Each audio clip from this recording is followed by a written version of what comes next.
64 times 5 plus 36 ilan? 5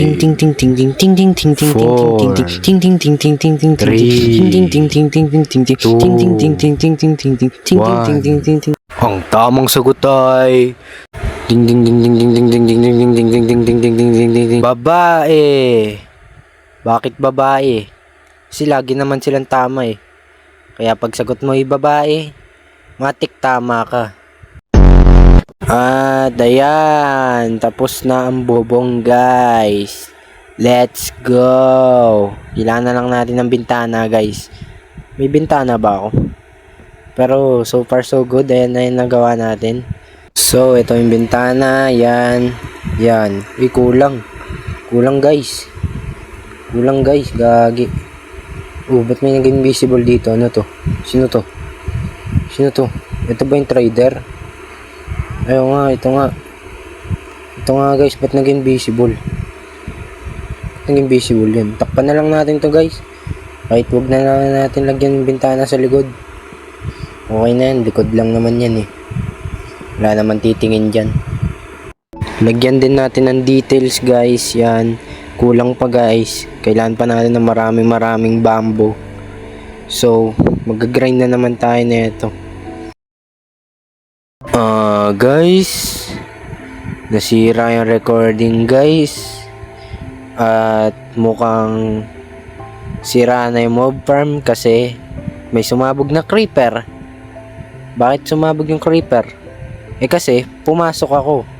Kasi ang bagal ng mob grinder guys. Tapos pumasok ako. Tapos may creeper pala doon. Ang bilis ng pagsabog guys. Pero mahalaga, buhay yung bahay natin. Ayun yung mahalaga. So, nasira guys yung recording kaya hindi na record kung paano ako naghirap, paano namatay, paano nasira tong ano na to. At habang nagpipishing naman ako guys, meron din creeper na nag-spawn sa likod ko. Kaya yun. So, may butas dyan. Yan, yun na yan. Kaya yun. Wasak. Wasak lahat. Kaya ayusin ko na lang to guys sa next na episode, mga next na episode guys. Tapos ayusin ko na din, gagandahan ko na din yung mob grinder. Manonood na ako ng tutorial sa YouTube. Yan. So, mahalaga buhay yung bahay, yan naman maganda. At maghintay tayo dito ng maraming bamboo. Mag-AFK lang ako saglit. At pagkalipas ng ilang minuto, yo! Ang tataas ng mga ano natin guys, mga bamboo. Kaya i-harvest na natin to lahat. So gumawa ako ng trapdoor para pang design. Yan, bawat sulok. Yan. Tapos slabs para sa gilid. Yan guys. So tanggalin na natin yung ilaw. Tapos nilagyan ko na ng button sa bawat gilid. Yan. Yan, nilagyan ko din ng mga fence. So yan ang kinalabasan. So lalagay pa ako ng konting details dito sa next episode.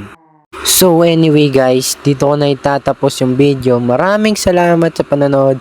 Kita-kits sa another video. I love you all. God bless you all. Bye bye. At ba't naging ganito yung tao ko?